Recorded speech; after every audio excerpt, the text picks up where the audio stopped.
Joining us is Alexis Belton, World Long Drive Champion. Thank you so much for being here. Thanks for having me. So we are talking Tour Championship, massive, huge, the biggest golfers in the world going to be right here in Georgia. The top 30 golfers with by far the biggest prize money. Because we were talking about it earlier, we're talking millions, right? $40 million is the purse, 40 yes. So how do I get in on that? That's what I want to know. That's what I'm trying to figure out. So I'm just gonna be on the range warming up and maybe they won't recognize. Yeah, just we'll see. Look, if you win, if I could have like 100,000, that'd be great. Right. That'd be great.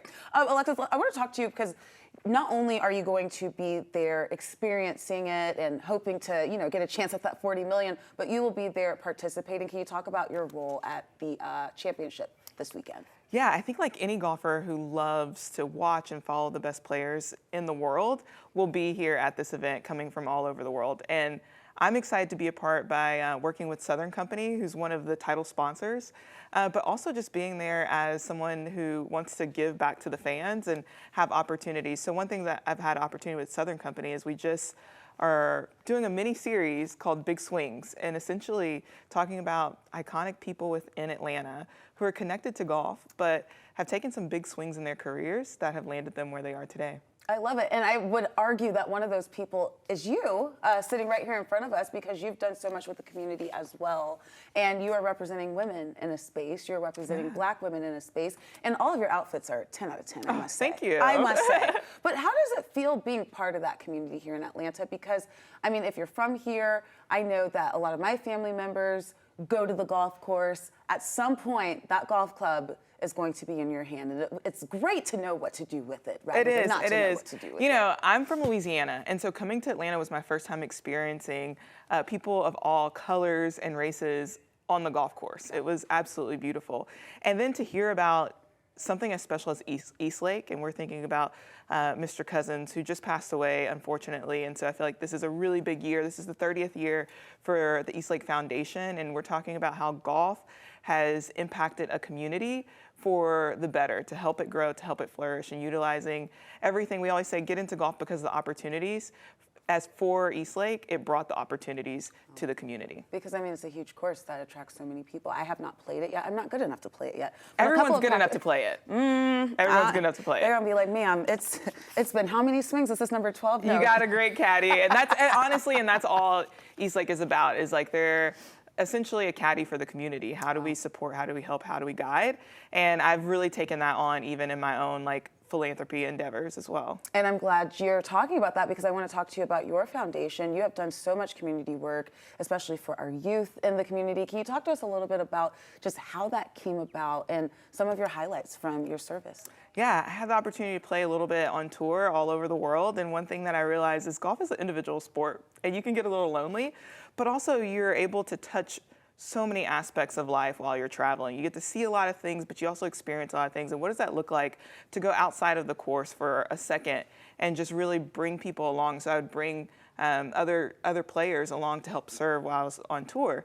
As I transitioned off, what did that look like to make that a part of my everyday life? And that's where Belton Drive Foundation came into play. And essentially, we're just teeing up opportunities, linking communities, and driving change. And that looks like a few different avenues. One, which is I work with an organization in Kenya of a global impact. And what does that look like to, it's awesome to watch these kids learn golf with avocado pits and brooms, but essentially be able to dream because they're meeting people at the golf course with jobs that they never knew existed. Locally, it's so fun to be a part of different clinics. Next week, I'll be hosting one with Annika Sorenstam here at Charlie Yates, which is also connected to East Lake.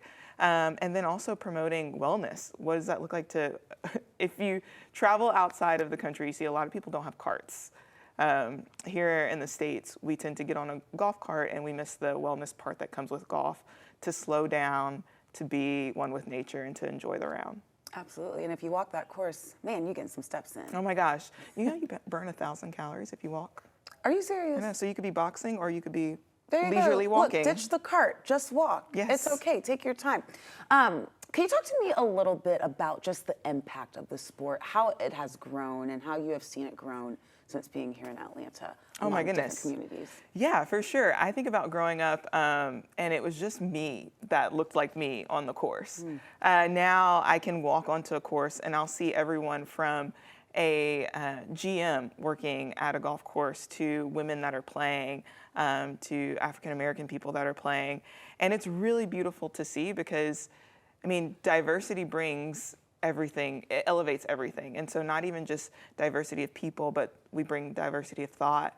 And so it's awesome to see the game expand, not just from on the course, but also off course activities as well. Absolutely. And you mentioned the clinic you're doing with Annika, that clinic really attracting more women as well, and young girls to the sport. Where has that growth seen? And when you're in certain areas from when you started throughout your tour until now, do you think that women are becoming more accepted?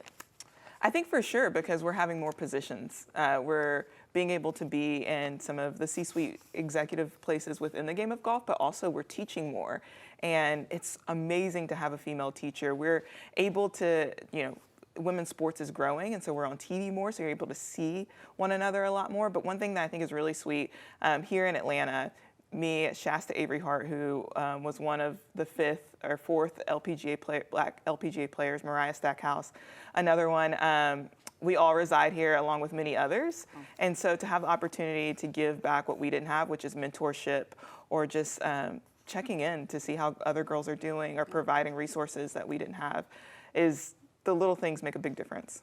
What work do you think still needs to be done, especially when it comes to that avenue for making sure that women have the best of the best when it comes to the course? It's a great question.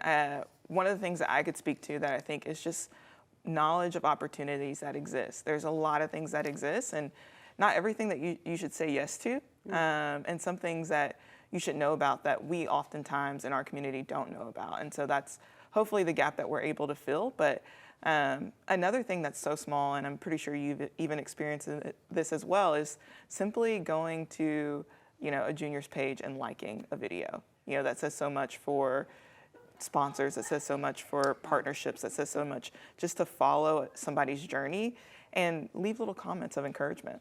That's incredible. And I mean, the amount of work that it takes, that I'm sure you took. I will never be a pro. I'm just happy to make contact with the ball after a year. But I mean, the amount of work that y'all put in is incredible. It's a career, and it's just so important to support that. And like you said, have avenues for programs so that kids coming up say, oh, you know what? I want to do that. I can do that too. And even some adults who are trying to learn and want to be able to just compete in the work. How do you call the tournaments? Best ball, like a best ball tournament, right? Scramble, a best ball. There you go. Any other things, or even just a range session. Yeah. One of the beautiful things I feel like golf really opens the door to is knowledge of what exists. And so I'm actually speaking Wednesday with the PGA Tour and Delta to KIPP students and Drew Charter students about jobs that exist, whether that be in the industry or connected to the industry. And I love that you mentioned that too, because this week is full of just so many activations across the community. Is there anything maybe people are watching and they don't have that coveted ticket to go this weekend, but how could people potentially get involved with all the fun this week? So one thing that's really exciting is Wednesday. Wednesday is the Creators Cup. It is influencers and people that are known within the industry playing kind of like a mini tour championship, you could say. And the tickets for that event are $30. So you get, or $35. So you get $35 to experience a day at East Lake. And then I believe kids are free at a certain age. Wow. So there's so many opportunities to be invested in it, but also I think there's an event going on tonight with The Gathering Spot, which is a concert with Jeezy and so many different things. So just, I guess, follow ATL Scoop. ATL Scoop, Google, GA followers, or 11 Alive. We'll tell you about it right here. Alexis, thank you so much for coming down to the studio. Thanks for having me. Good luck this weekend. Thank you. And we will see you soon. Hope to see you out there, yeah. I hope so too. And we got to play around one day. Yes, bring your fan. I will. Where the fans at? Where the fans at? Pop, pop. We'll have more information on 11alive.com. And have fun this weekend. Good luck to all the players. We'll see you back next time.